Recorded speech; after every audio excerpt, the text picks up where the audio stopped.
Aqui temos uma equipe de cientistas do barulho aprontando altas confusões com clima de muita biopirataria. Pois é, galera! Anaconda 2, a caçada orquídea selvagem, que originalmente no Brasil veio com o nome caçada orquídea sangrenta, né? O que ocorre? É uma continuação do filme Anaconda, que chegamos a comentar no canal, e resolvi finalmente assistir a continuação, né? Já tinha assistido o primeiro, vamos ver o segundo, que inclusive é mais famoso do que o primeiro. Tanto que você acha em outros sistemas de streaming o 1, o 3 e o 4. Agora, o 2, você só acha pra alugar ou comprar se o filme individualmente fora do HBO Max, que é o único local, justamente por ser atualmente da HBO, Warner Discovery, o filme no momento, sabe? E ocorre que ele não é uma continuação direta. Ele tem, inclusive, é bem interessante porque ele utiliza a mesma estratégia do Alien, o Oitavo Passageiro, cuja continuação se chamava Aliens, ele se chama Anacondas também. Afinal, temos mais anacondas nesse filme, né? E não deixa de ser uma coisa interessante, já que quando analisei o primeiro filme, eu achei que tinha vários elementos da estrutura de Alien, o Oitavo Passageiro, de como ele conta uma história de criatura, sendo usados dentro do primeiro filme. E pelo jeito o negócio foi intencional mesmo, já que inclusive eles usaram a mesma técnica até para criar o título da continuação.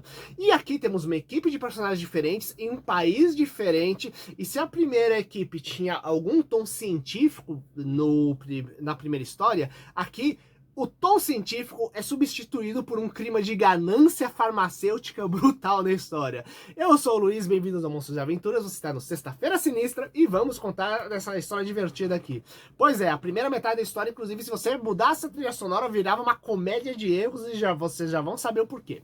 Com a sinopse, aqui um grupo farmacêutico descobre uma planta que supostamente tem altíssima capacidade de estimular a regeneração do corpo humano, só que está numa ilha de Bornéu. Então eles enviam um grupo de cientistas para lá para poder pegar e conseguir mais amostras da planta para criar o super medicamento, né?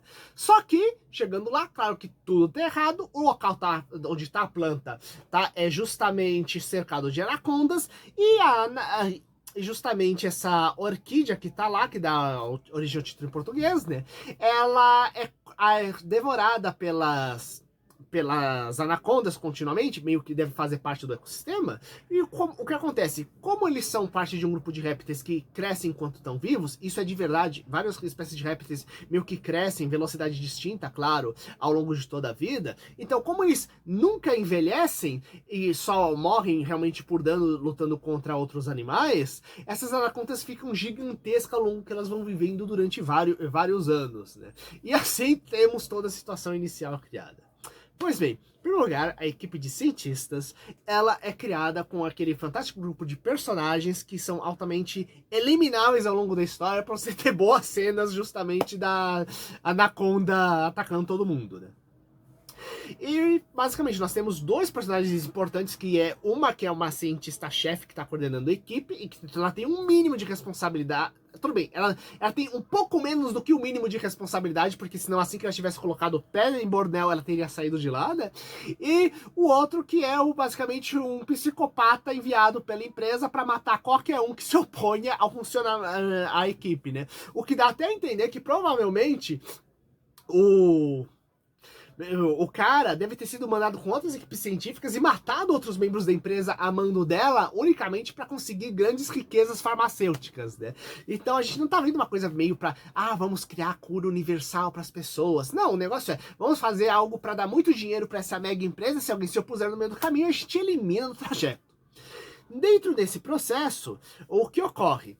Vocês acham que eles pegaram uma equipe diversa, com cada um com uma especialidade diferente para poder pegar e fazer uma boa missão na selva? Não. Tem alguém que fala a língua do país e conhece bem a região? Não. Eles têm alguma filial da empresa no país? Não. Eles têm algum contrato diretamente, algum acordo com o governo, inclusive porque se é uma planta rara, estamos falando de uma espécie em extinção que provavelmente que pode ser extinta por qualquer probleminha climático leve? Não. Em outras palavras, estamos falando de uma equipe clássica de biopirataria, isso é de você roubar, apesar de termos não ser utilizado, mas uma equipe que literalmente rouba recursos genéticos de um país para pegar, patentear em outro local e ganhar alto dinheiro e bloqueando assim a exploração e pesquisa daquele recurso justamente pelo país de origem. Exatamente isso, gente. Então dá pra ver porque eu achei esse pessoal extremamente arrogante e porque eu já queria que a cobra devorasse todo mundo logo no início do filme, galera.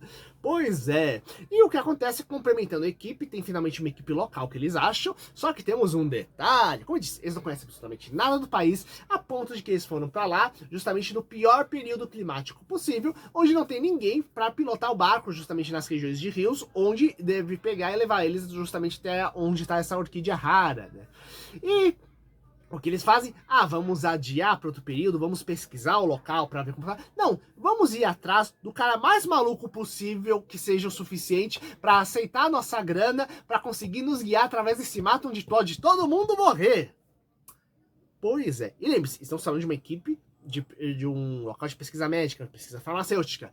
Gente, não existe nenhum médico realmente de campo, assim, detalhe, eu sou médico patologista, eu conheço, eu faço vários tipos de exames, né, e o cuidado básico clínico consigo dar uma geral, né, mas, gente, nenhum dos médicos parece ser realmente médico em momento nenhum dentro dessa história, parece ser um monte de gente simplesmente indo perdido no meio do mato, achar uma planta que ninguém sabe direito como é. Então, gente do céu, assim, a incompetência explode, sabe?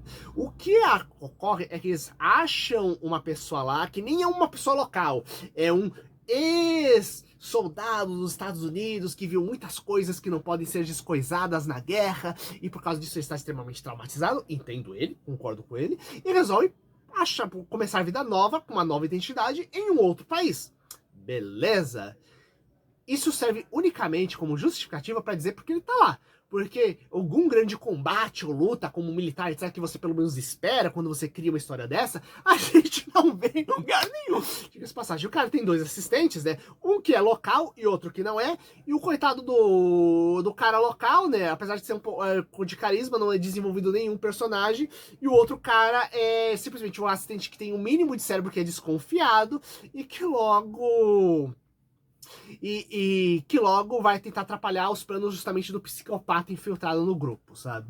Então, a primeira metade desse filme é justamente acontecendo todas as coisas, problemas possíveis. Não porque eles são azarados, não porque tem alguém sabotando as coisas, mas simplesmente porque estão no meio do mato, onde a maioria deles não sabe quase nada. O único que sabe... Existem apenas 3 pessoas que sabem como se virar naquela floresta, só que eles estão no pior período possível para pegar e lidar com aquilo. Tanto que eles pedem fortunas, porque eles sabem que qualquer coisa que acontecer, eles vão morrer, né? Então, tanto que você começa a pensar até onde o cara, como é muito traumatizado pela guerra, ele aceita tranquilamente, por alta grana, altas missões suicidas, porque ele não lida muito bem com a própria vida, diga-se de passagem, sabe?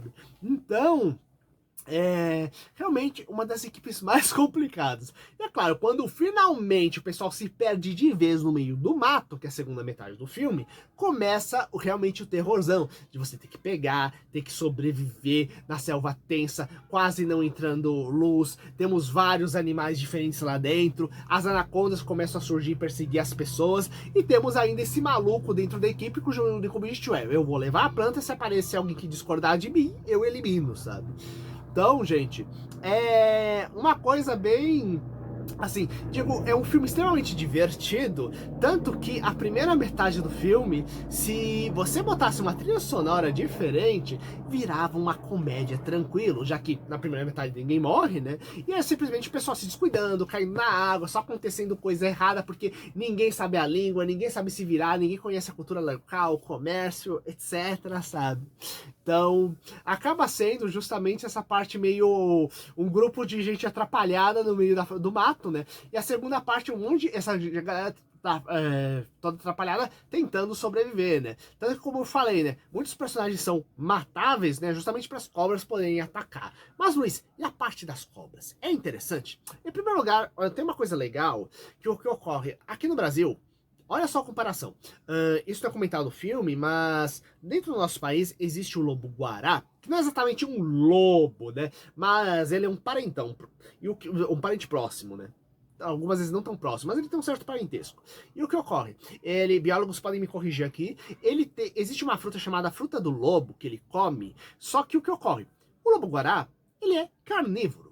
Então, por que ele come essa fruta, Luiz? Por causa que essa fruta, ela, além de ter tom e cheiro que atraem ele para comer, ajudando a pegar e espalhar sementes nesse processo biológico, o que a fruta dá em troca para ele nesse processo simbiótico? A fruta elimina vermes e parasitas dele. Então é um vermífugo natural. Então temos é um carnívoro que só come uma planta, porque essa planta justamente ajuda a pegar e funcionar como uma medicação natural para ele. Então faz sentido criar um ciclo similar, onde tenhamos serpentes comendo ou mesmo qualquer outro tipo de predador, comendo uma vegetação local, que como tem um efeito X diferente, cause esse efeito a mais justamente nos personagens. Eu fico me perguntando até quando vou fazer isso no futuro, para se inspirando no Urso do Pau Branco, usar algum tipo de ultra estimulante numa planta para criar um filme de monstro gigante desse jeito, sabe? Então faz sentido dentro da história isso acontecer. E o que acontece? A répteis, como eu disse, alguns tipos de répteis, eles crescem pela vida toda. Seres humanos, eles não crescem pela vida toda, porque nós temos alguns detalhes estruturais ligados a isso. E o que ocorre? Lembrando, cada mamífero tem suas particularidades, né? E o que ocorre? Nos seres humanos, quando a gente se desenvolve, todo o nosso esqueleto, quando é na fase embrionária, ele é de cartilagem, que é molinho. Então acontece, quando a gente vai se aproximando para nascer, começa a calcificar. Então parte da cartilagem começa a virar osso sólido. O que é importante, senão a gente ficava todo desmilinguido, não ia conseguir pegar e andar de pé por aí.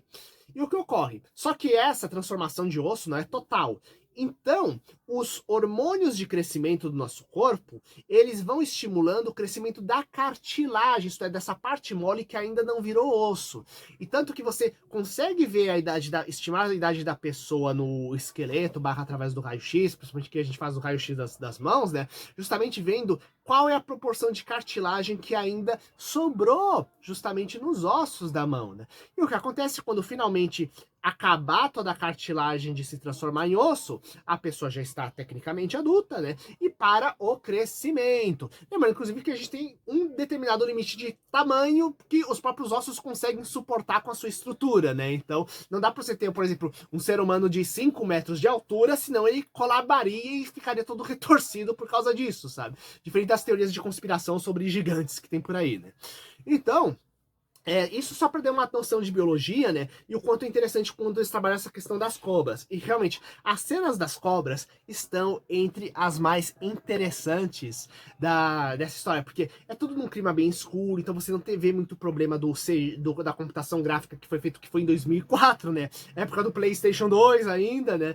Então, você tem os detalhes são rápidos, é disfarçado um pouco pelo clima escuro, ele está um pouco mais detalhado as cobras do que no primeiro filme, né? O que ajuda também, se você assistiu o primeiro filme, você assistiu o segundo, você vê um efeito um pouquinho melhor, e a cena, e assim, você tem toda a sequência de perseguição, etc. Só que as sequências quando aparece a cobra em si, é uma coisa meio rápida, inclusive porque ela tem que pegar, agarrar, dar o bote, etc. E não é apenas computação gráfica. Tem várias cenas usando realmente efeitos práticos. O pessoal pegou, usando borracha e outros itens, feito as cobras de forma detalhada, né? E algumas cenas bem empolgantes. Então, você tem umas altas cenas de perseguição, aquela tensão no meio da selva, e essa tensão que cresce ainda mais quando aparece um doido querendo matar todo mundo lá dentro, né? Que é justamente o enviado da empresa, né? Apesar de que, como eu comentei, é uma equipe tão atrapalhada e um local tão um local tão desconhecido para eles, que mesmo se não tivesse as cobras, metade da equipe teria morrido por questões naturais dentro da história, diga-se de passagem, sabe? Então, acaba sendo uma coisa meio divertida. Tanto que eu entendo ter trocado o nome de Orquídea Sangrenta para Orquídea Selvagem, para você pegar e atrair o público com um título um pouco menos agressivo. Por outro lado, um título mais agressivo ajuda a mostrar que é uma história de terror, não é uma historinha de aventura. Então, tipo, tem um toque de aventura, só que o negócio vai virando um terrorzão, né? Então, eu acho importante sempre deixar no marketing e no título a questão de qual é a proposta daquela história, para quem não curta aquele padrão, não ser pego desprevenido, ainda mais quando a gente tá falando de terror, violência e tudo mais, chega uma coisa desagradável. Então, favor de mudar novamente para Orquídea Sangrenta o nome, né? Mas eu acho que realmente é uma história que dá para tirar esses pontos bem bacanas, né?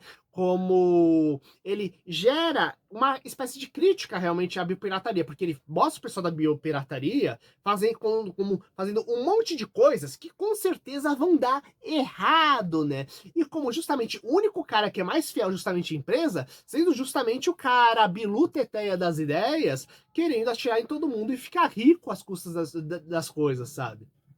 Então, tanto que um momento, um dos caras diz lá, né? Não, mas a gente tem que pegar logo essa planta, por causa que daqui a alguns anos pode não existir por causa da devastação ambiental na região. E aquela pergunta, meu amigo, por que então tua empresa não faz uma parceria com um programa de preservação ambiental justamente para aquela área? Por que você não entra em parceria com o governo ou compra aquela área para pegar e virar uma área de pesquisa e dividir os méritos? Sabe por quê? Porque isso aí é uma empresa que só quer ganhar grana às custas dos outros. E é bem que a gente tem todo um papo de salvar vidas, curar as pessoas no início, só que no caso, na verdade, a empresa só quer lucrar loucamente. Tanto que você não sabe até onde tem outros super medicamentos da empresa, que ela tem situações diferentes. Afinal, se teve justamente esse agente enviado para essa situação, que dá a impressão que ele já participou de outras missões com outras pessoas, até onde existem outros super medicamentos da empresa que apenas milionário tem condição de pagar, e aquilo lá, na verdade, é mais um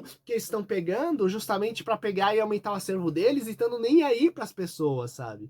Digamos, sabe? Eu acho que acabou ficando bem interessante justamente por causa disso, dessa discussão que o filme gera, apesar que de forma bastante lúdica e superficial, mas é uma discussão interessante, sabe? E como eu comentei, filmes de aventura na floresta, a história de aventura na floresta, nós tivemos o grande começo, né, meio que o principal deles quando as minas do rei, com o livro As Minas do Rei Salomão no passado, né, com toda essa coisa aventuresca de desbravar os locais desconhecidos e tudo mais, né? Porém, todavia, contudo, alguns podem falar até com o livro do Vasco da Gama, né? Mas, porém, todavia, contudo, a gente está numa era onde você simplesmente ir se aventurar é você. Gente, existem pessoas vivendo na região, existem ecossistemas na região que precisam ser respeitados. Inclusive, eu penso até onde foi destruído toda uma série de ecossistemas lá, justamente apenas por causa de doideira desse grupo da empresa, né? Então, uma das coisas de você criar uma justificativa real para uma expedição é colocando uma coisa de um documentário, uma coisa de pesquisa científica, etc, né? E aqui, e se o primeiro realmente ele é bem bolado nisso, que é um documentário no meio da floresta, onde inclusive colocaram um diretor peruano para dirigir, o que é muito bacana justamente porque é no meio da Amazônia, aqui eles adotaram justamente o oposto. Bem, vamos pegar uma equipe científica, onde é justamente aquilo que não deveria ser nos tempos atuais, né? E por isso mostrar todo mundo se ferrando. Inclusive, a gente tem que lembrar que é realmente de filme, onde filmes de terror tinha um monte de personagem passável, né? Que não era detalhado muito o passado dele, justamente por você pegar e ser eliminado em altas cenas de aventura, em altas cenas de luta, justamente contra criaturas, fantasmas, capirotos e por aí vai, né? E, inclusive, sim, a gente tem cenas de luta contra as serpentes, né? Que o termo morrer com certa facilidade é um pouco complicado, né? Porque, como eu disse, um cara ultra mega treinado em determinadas situações específicas que consegue pegar e eliminar as cobras. Assim, são situações bem tensas e bem complicadas mesmo. Então não é uma coisa facilzinho de matar, não, uma cobra gigante dentro da história, sabe? Apesar que, como eu falei, né? É uma coisa mais lúdica, uma coisa pro pessoal jovem adulto, adolescente que tava tendo da época lá de 2004, né? E curiosamente o filme, como eu falei, tem ainda mais duas continuações, o Anaconda 3 ou 4, que falaria justamente de serpentes geneticamente modificadas, né? E eu quero saber se você já assistiu o filme, se você gosta de filmes de monstros gigantes, quais outros filmes de criaturas no meio da floresta vocês já assistiram? Coloque aqui embaixo, compartilhe com seus amigos o vídeo e até a nossa próxima sexta-feira sinistra, galera!